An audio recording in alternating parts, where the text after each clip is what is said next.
If you were to look at the culture of the 1930s, 40s, 50s, 60s, 70s, 80s, around mid 85 or so, with the advent of technology, America becoming the superpower, a lot of things changed. Even if you were to look at the way you function when you want to watch a movie, for example, at your home, you have access to about 4,000 channels. It makes being focused on anything for too long very, very, very difficult. So this idea that people have ADHD or ADD, whatever it may be, well, it's not like all of us are born with attention deficits. I mean, children, that's part of their cognitive development, to just try a lot of different things all at the same time. But as adults, we don't like being nomads. And a nomad means you live somewhere, then you pack up and then you move. Okay? We don't like that. And we don't like that because we don't like the idea of not being stable, not being able to create meaningful relationships with things.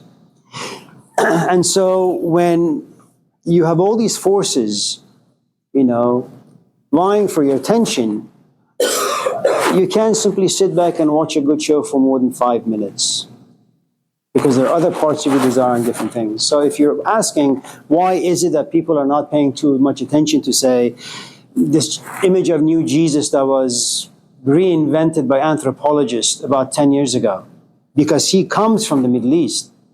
He looks like something like me. He's got like dark hair. If you're in Palestine, for example, sometimes you have yellow hair, brown yellowish, mostly brown eyes, sometimes greenish bluish, and your complexion is like me, you're brown. You're like me, you're ugly. That's how it is. Now, so being focused on anything for too long is difficult, which is really good for pharmaceutical companies because they can sell you things. Yeah. Anyone else? Okay. Allahu Akbar. Just walk in.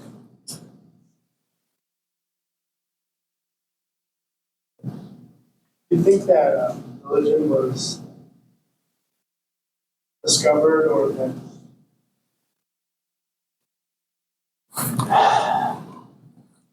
I don't really know if religion was discovered, invented. All I do know is that from the dawn of civilization, and usually civilization is when writing came about maybe 4,000 years ago. But I'm even sure, before that, if you go back to, say, Paleolithic tradition, this is the Stone Age era, about almost 100,000 years ago, where people used to bury their dead, with lots of tools in the afterlife.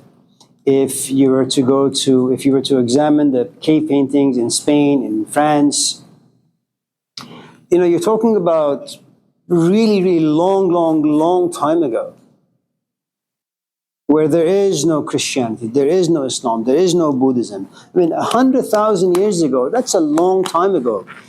Or if you were to go to Australia, Netherlands, Stonehenges, why would people go through all this effort to send their dead with tools, certain instruments? Stonehenges, these are heavy stuff, pyramids. Why do people believe that gods live behind the mountains? They go in the belly of the mountain and come out in the morning. There is, I think, something about us that says to us that physical life is simply not enough. Whether that's a blessing or a curse, I don't know. It depends on who you are, where you are, what you are. If you're okay with the conflict, this awareness that has now grown inside you that I love my boyfriend, but he's stupid. He's just not enough. It's a blessing and a curse at the same time, If you were to kind of just believe that your boyfriend is stupid and that's the only world you have, well, that's a blessing. You just kind of just play with that. If on the other hand, you live in this culture where there are 50 boyfriends to be had, You know, some can be more intelligent, some can be more stupid. Then you just kind of gravitate towards that which you project to be more perfect. There is something about us that desires to be inspired. And we'll talk about that when we get to Islam. Because the most revered, the most respected, the most honored people in the Arab world were those who could do poetry. And those who could really do good poetry lived in the desert. In the desert, what you have is solitude. In the desert, what you have is night. You have the hollowing of the wind. You know, you have you, and you kind of feel insignificant, irrelevant in the midst of the grandness of life. And then poetry comes about. But we'll probably not talk about that, but maybe we will. Anyone else before we... Okay. So, we're going to talk about Confucianism tonight. I'm not going to tell you that tradition in the way that it's usually told, because it doesn't make any sense for us. We are no longer in that particular frame of mind. So I'll tell you the tradition. Well, I'll tell you both of them, both approaches. So for those of you who are not well, you can walk away from the class saying, I learned something. But for those of you who are looking for a more, perhaps deeper, more meaningful approach to it, you can kind of find yourself somewhat perplexed, in awe, and then go home feeling sad and depressed. Okay.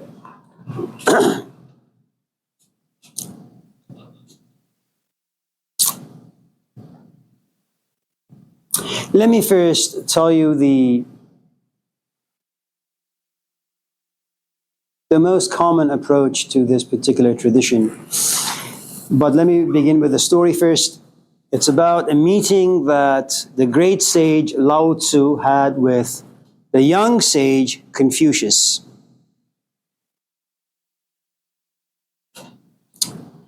Confucius is an extrovert that he looks at Oakland and he says, about 60% of Oakland is just trash, and we need to fix it.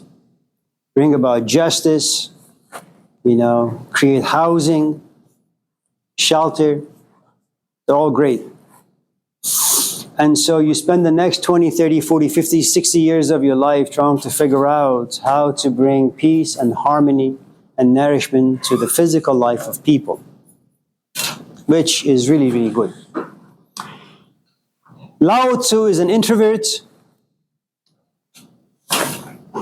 and he says to himself, why would I want to waste the next 50, 60 years of my life helping people when I know full well that in every life there comes a moment where the person looks at his or her life and says, now what? Why not just fix the foundation? Okay? Because what is really the cause of homelessness? You have people who buy mansions for $70, $80 million, and the question is, why would they do that?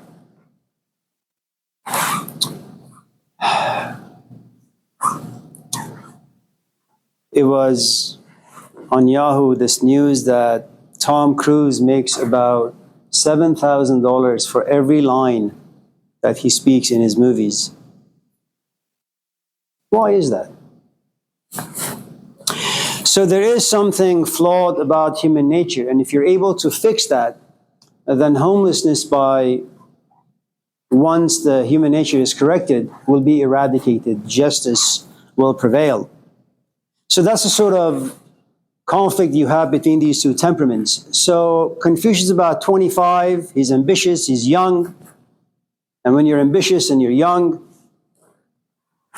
You suffer from stupidity a little bit as well. So I would say Confucius is young, vigorous, and stupid. Lao Tzu is near his death.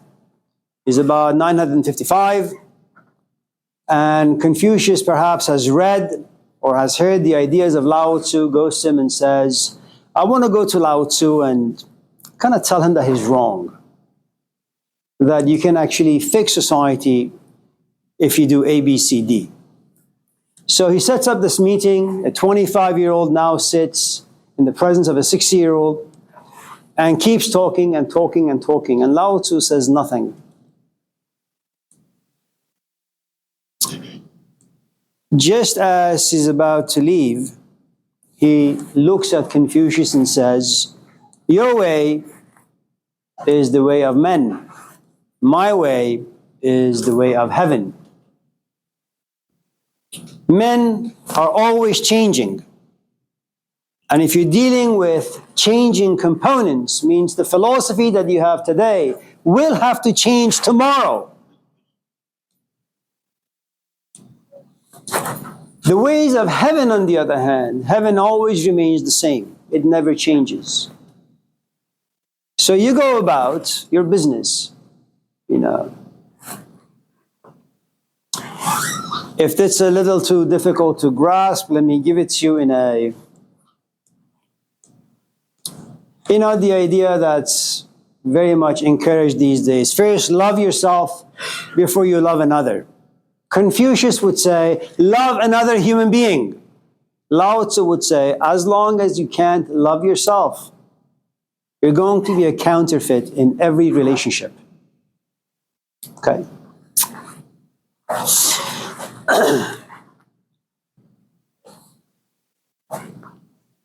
Now, the common approach to Confucianism is as follows. And I think it's really, really good for those of you who don't want to self-reflect, for those of you who don't want to, as the Hindus would say, figure out what the Atman is, what the kingdom of God within is.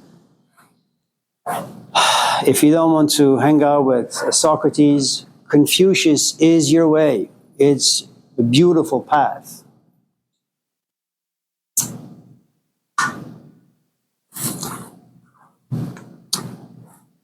It has to do with our relationships to other people and society. In Hinduism, you're encouraged to have a relatively healthy relationship with yourself, through yourself. Journey to Atman.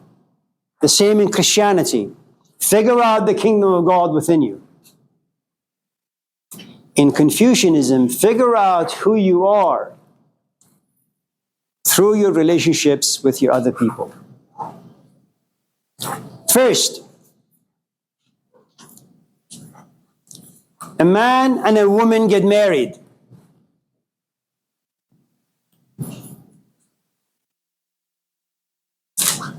How are marriages performed? I'm going to tell you a story.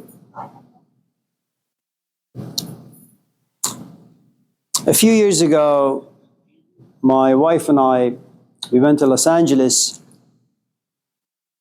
and it was a wedding. And so my son, who at that time was about 22, it's a wedding, so there's music, so he was dancing. When we came back to Roseville, there was a message on the answering machine. We didn't have a cell phone way back then. And the message was something like, are you so-and-so? If you are Sabzavari, can you please give me a call? It was a woman. So I called her and said, yes, who are you? What do you want? She said, was that your son dancing? Yeah. He's a great looking guy. Yeah, he takes after me. So do you think he's ready for marriage? Why? What do you have in mind? My daughter is 18. Okay. I want to get her married. Oh, yeah? Yeah. So, well, can you send me a picture of your daughter? So, a few days later, I have her picture in the mailbox. I show it to my wife, and I say, yeah, she looks good. I'm not going to deny that my son is going to be repulsed by someone who's unattractive, that he's going to be inspired by someone who has beautiful physical features.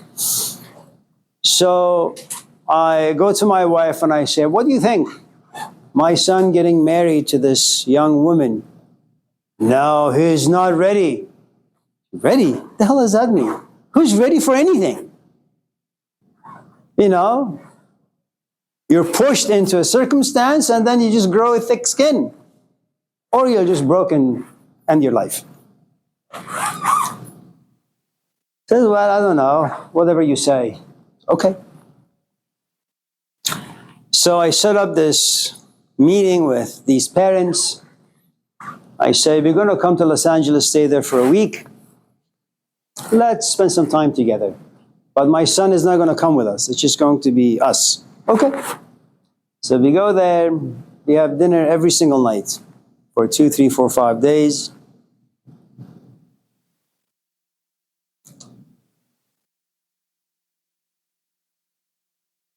And then you pay attention.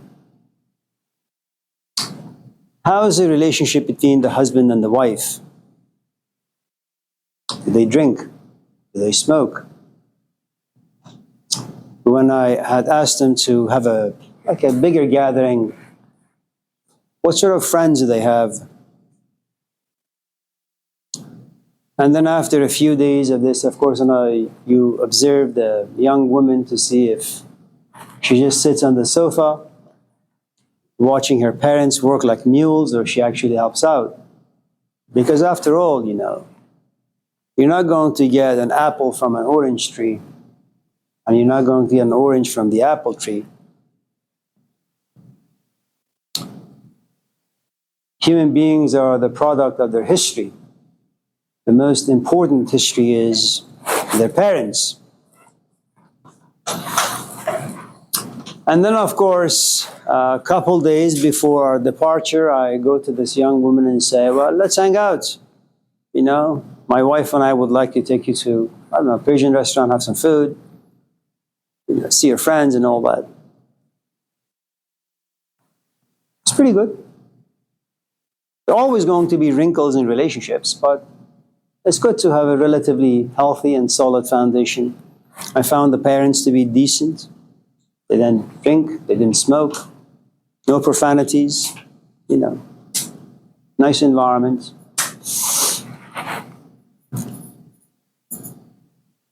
And so we came here, got back home, and then I called the parents and said, why don't you guys come and visit us without your daughter? She said, okay. So they came up here, they stayed with us for a few days.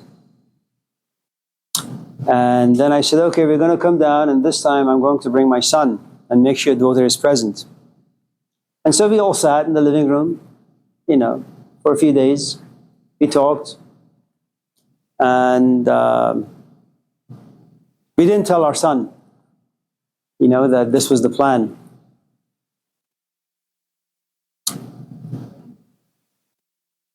And so I said to him,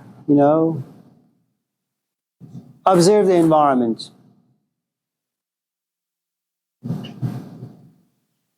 And then, of course, they spoke in public. They didn't like go into a room. They didn't go on a date. That would be disastrous. So on the way back, driving back, I look at my son, I say, so what do you think? What do I think about what? Well, she was attractive, wasn't she? And he says, yeah, Dad, she was hot. What do you mean she was hot? She's attractive. Yeah. Okay. But what do you think about marriage? Dad, I'm only 20. So you're not getting any younger. And I said, well, maybe you should get married. Consider this seriously. Think about it for a few minutes. And then he says no. I say, why? I'm not ready. Ready for what? We'll get you a place, we'll get you a car, we'll pay for some of your expenses. Then after many back and forth, he reveals to me that he has a girlfriend.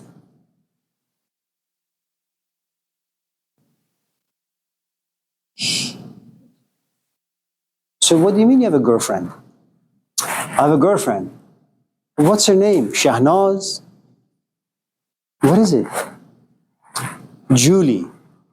Julie? What the hell is Julie? You're Persian. What do you mean Julie? Who's Julie?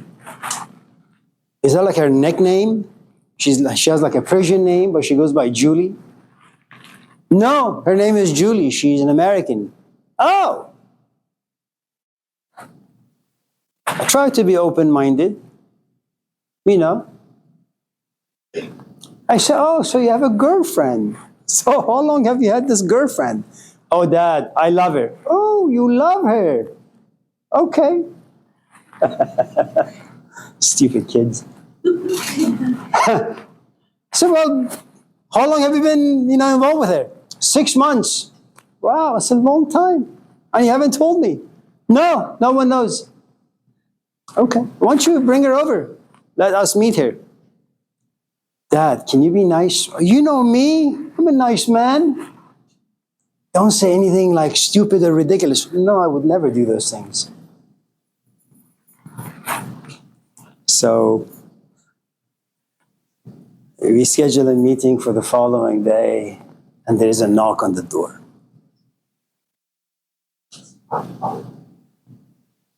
My son, nervous, excited, runs to open the door. I say, no, let me do it. I greet Julie, of course. I look at her. She's wearing like a mini skirt. She's like a rope. Doesn't really cover much. She's wearing a see-through blouse. Oh, okay. It's a nice way to introduce yourself. It's a good impression. We invite her in, So, where are you from?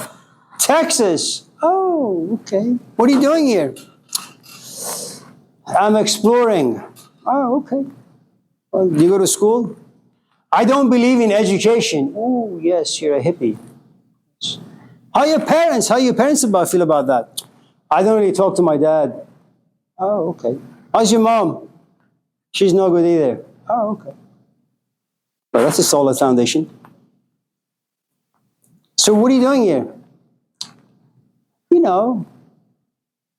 Experiencing life.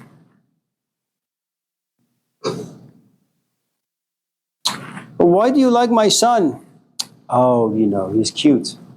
Okay.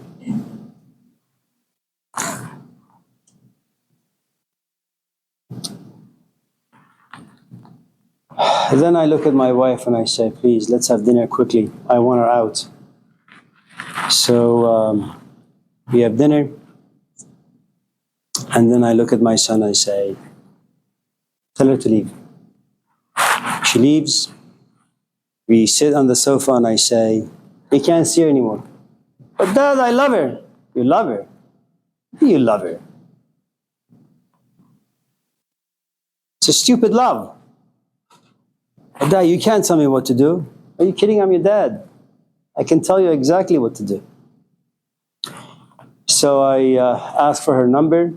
I dialed the number. And I tell my son to tell her that he's breaking up with her. And like the wuss that he is, I love you, but my parents are idiots. He said, but why? My father doesn't like you. My mom hates you. And of course she cries, and my son has this false sense of compassion and empathy. So we slap him a little bit. And I've been 20. I know what 20-year-olds do. So I go to Home Depot. I buy some bars, put it outside his window, buy a deadbolt to his room, remove his laptop, because he needs to detox. Because I know love can force you to do crazy things. And then after 2-3 months of him hating me and hating, not so much hating his mom, but nevertheless, the effect is gone a little bit. He comes out and says, what do I do now? You're going to get married. Married? I'm still recovering from that divorce. What do you mean married? You're going to get married.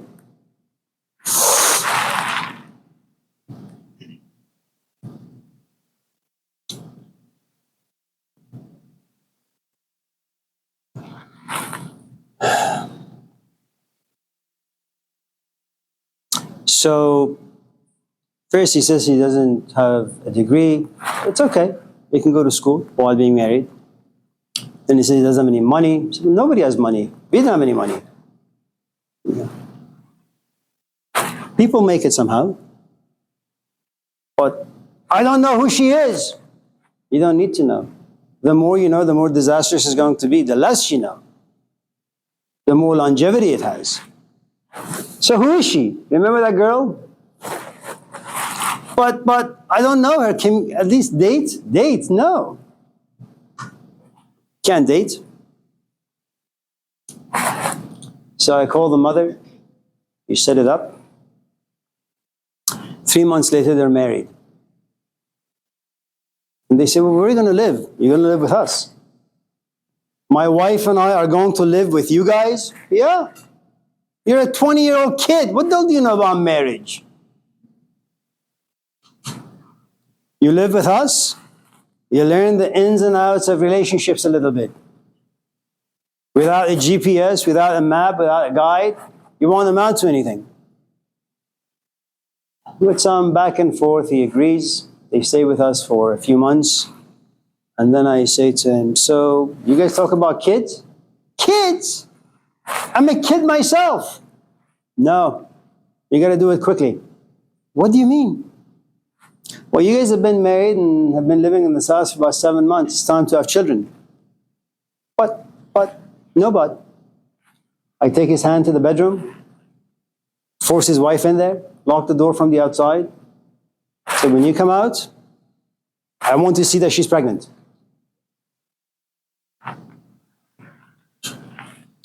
And then once she is pregnant, I say to him, well, it's time for you to move out.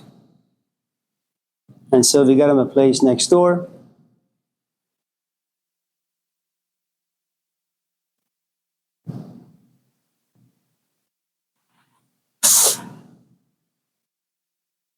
If one of you comes to my office and you happen to be like 20, 25, 26, 30, and say to me that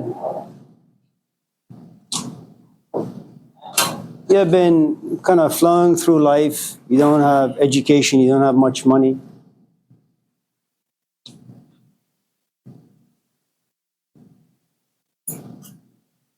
I'm going to tell you that I've been 20. I've been a nomad. I am an immigrant. I have studied the culture. I know that $20 an hour, it may sound good right now, but it won't do much for you later on. That as time moves on, you'll become old, unattractive, ugly, smelly. No one will want you. You won't even want yourself. I have been 20, but you haven't been 60.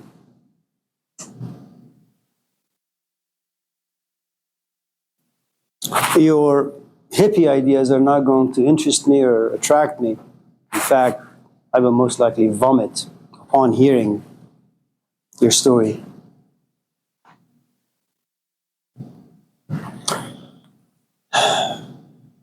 How could anyone build a life on sand? How could you build a house on sand? How could anyone stand on a house that's cracked? Now, some of you in this class may say, well, my parents are no longer together. Does that mean I'm doomed? Well, if you don't correct certain parts of your life, yes, you are doomed. If you don't correct certain parts of your emotions, certain parts of your perspective, certain parts of your history, yeah. It doesn't mean that you won't have a good time in relationships. You will, it just won't last. It may be that you're no longer a physical nomad, that you have an apartment, that you have a house, but emotionally, you're all over the place. You have no stability. Who the hell would want to be with that?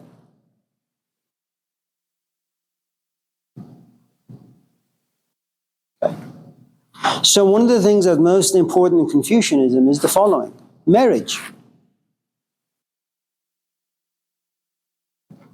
And in marriage, you can't have two bosses. You can't have two masculines, and you can't have two feminines. One needs to rule. And we're talking about some 3,000-4,000 years ago, so the person who rules is a man. But remember, this is not for our time. 21st century American culture does not produce men. So if you're a woman, make sure you have power. Make sure you have a savings. Make sure you have education. So when you realize that your man is a creep, you can leave. And you can have your own place. Remain unbroken. Have your own sanity. Okay? Now, in marriage, what you need to know is that eventually kids will turn out like their parents. If your parents have always dealt with issues by drinking or smoking or fighting or screaming, well, that's how you'll be for the most part. Are there exemptions to this? Absolutely.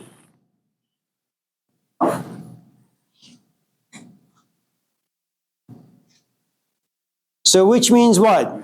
That if you want to be in a relationship, ask good questions, difficult questions, troubling questions. Do you have money? Do you have a degree? How are your parents? Do you smoke? Do you drink? How many men or women have you been with?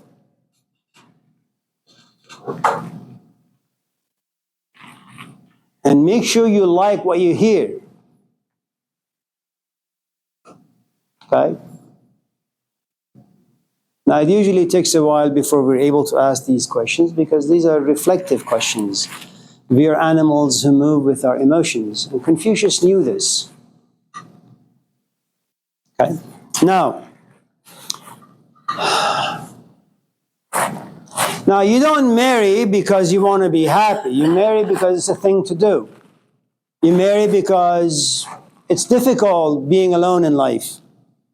And you get married is because that's what your culture demands. You get married.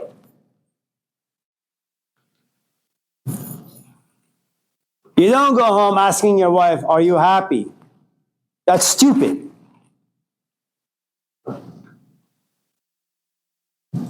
You go home, you say, what's for dinner? Let's go to Costco. Visit Norma.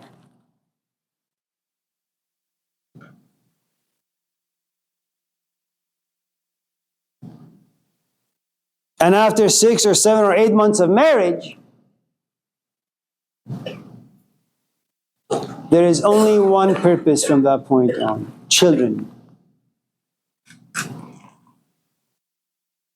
You don't have kids because you're great parents. This is what our organism wants. Nature has given you this instinctual desire for sex. You have it. You don't say, oh, what's the meaning of sex? You don't marry for love. You marry for a solid foundation, to a person who has a solid foundation. You don't move into a relationship because you're emotionally inspired. That's the stupidest thing anyone can do.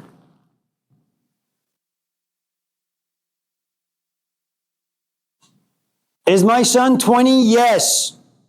Is he intelligent? No. Does that make him stupid? Yes. Does he move with his emotions or intellect? Emotions. Will emotions lead him astray? Yes. Who's going to suffer? I am. I am broke because of my children.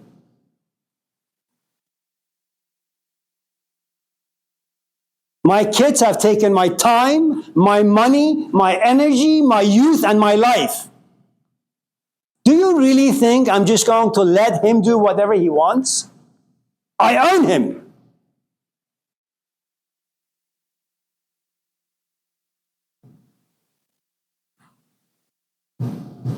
Of course, when he has some intelligence, when he's been domesticated the right way, then he can leave and do whatever the hell he wants. You don't improvise when you don't even know what piano is. You improvise when you've been practicing for 10 years. Now I know this runs in conflict with Western mentality of let's go out there, let's experiment, let's explore. Oh, I love and I this and I that. It doesn't work that way. Should you marry someone who has the wrong foundation and should you have children with them, the kids will suffer. They will need therapy and you will have to pay for it.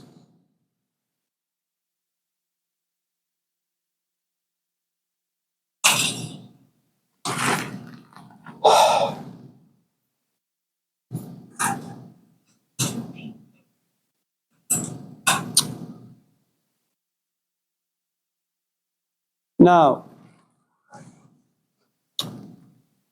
the man rules the house. That's just the way it is. The man goes out there, makes money, brings the money home. The woman stays home and takes care of the house and the children. To produce great kids and then throw them into society, there can't be anything more positive or beneficial or valuable. But for parents not to be there and just keep having kids and throw them in the streets, just adds more to the trash that society already has.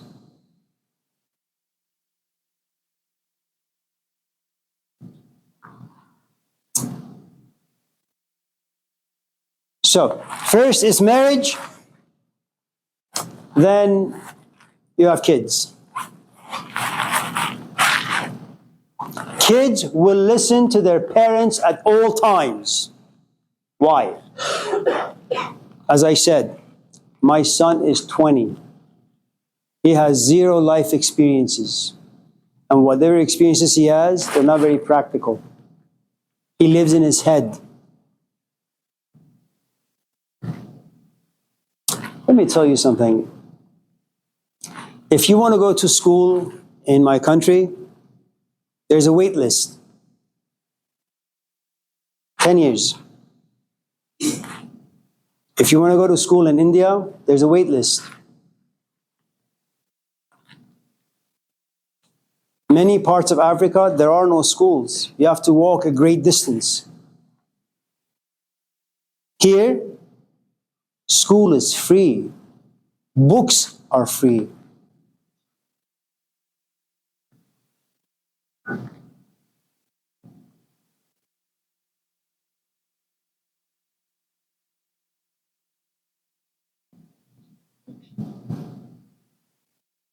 But what you have is options and privilege in the hands of people who don't think well. And Confucius knows all of this. He says kids will never have any power. They must always listen to their parents. Parents will give them discipline. Parents will give them guidance. They are the GPS to a life. Now,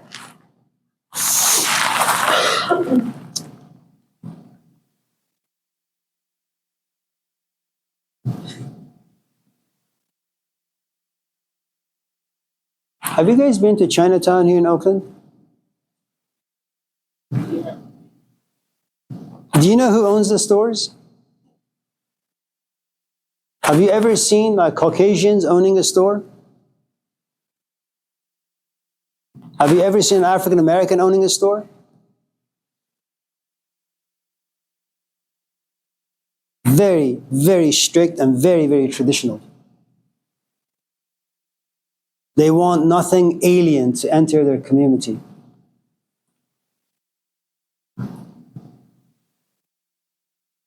If you and your companion don't drink, don't go out with people who drink.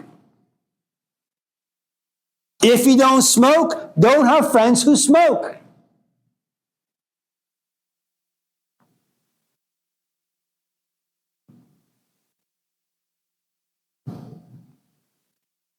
Confucius will do whatever he possibly can to curb human nature because he knows it'll devastate life, culture, and country.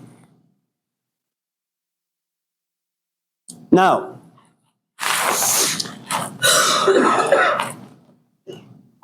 age is an enormously important component in Confucian philosophy, Chinese culture. It signifies experience, and hopefully it signifies one being able to reflect upon the experiences and gaining insight that'll turn into wisdom, that'll have practical application.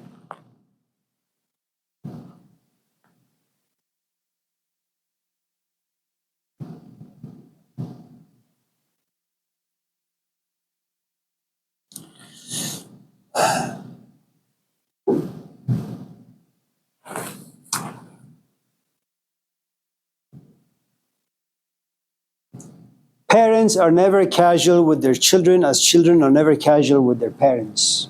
There's always going to be a line that will never be crossed. Once you cross it, you lose respect for your parents, for your elders, and with the loss of respect, you will also lose this very important component that will guide you, i.e. fear, i.e. respect. And without those two components, fear and respect, you lose power over your kids.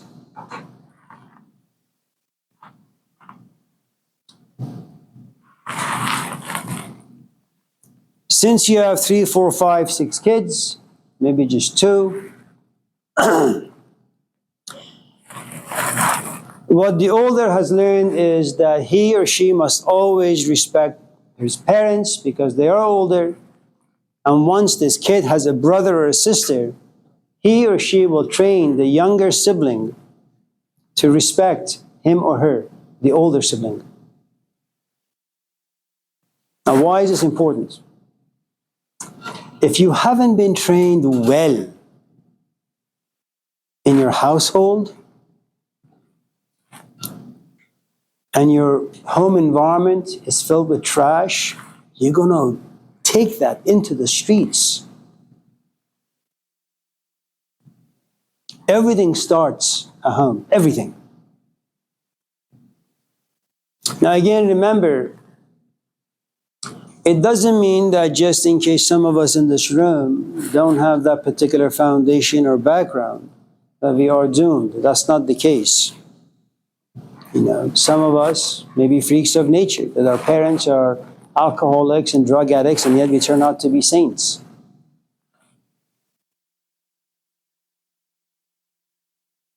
But if you and I are not saints, then it takes us some effort and work to kind of straighten our house. Okay? Now,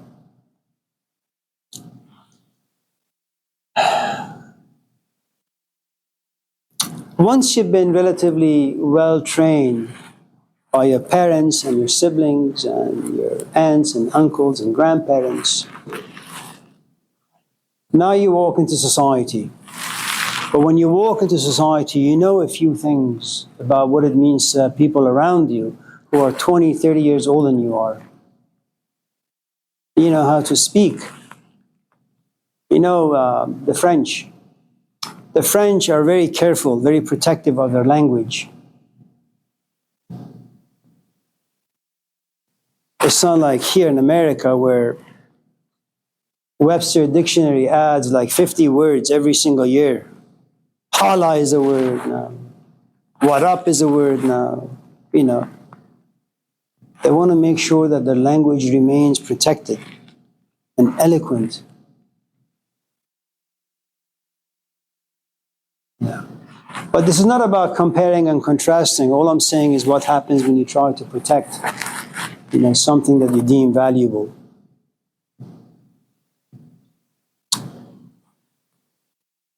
And it is interesting, because sometimes I do get emails. There is no hello, there is no how are you, there's, hey, what I miss. I sit back and I say, this is an 18-year-old punk. And I'm a 60-year-old man.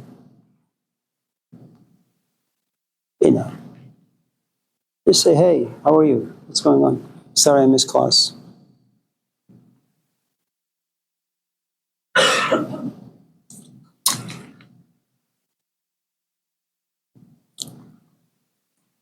And then the last part of this is your home space is the way it is. Your relationship with your parents is the way it is. Your relationship with your siblings are the way they are. Your relationships with your friends is the way it is because of politicians. Despite all the awful things you may hear about North Korea, they keep a very close eye on what comes in and out of their country, i.e. the internet. They won't allow trash to enter. It doesn't mean that they don't have trash, that they don't create trash. Consider a place like Dubai or Saudi Arabia. America no longer needs to go with soldiers into that particular space to dominate its people. All you do is send a couple of videos of Britney Spears and the job is done. Little by little, you change the culture. Buy Western music, buy Western fashion, buy Western language. You don't need to go to Iraq and destroy the museum and all the artifacts. Hollow the culture from within. And when people go into the museum and see the bust of Gilgamesh, they say, who cares? Some guy 50,000 years ago, he did A, B, C, D. What a loser. That's what you do to trash a culture.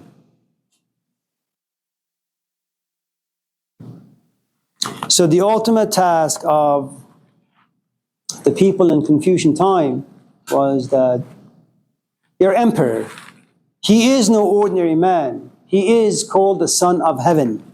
Every morning he wakes up, turns his face towards the sun. When he's been well nourished, he turns around, faces the people. What you get from the sun, you must now give back to the people. Politicians are there for the people.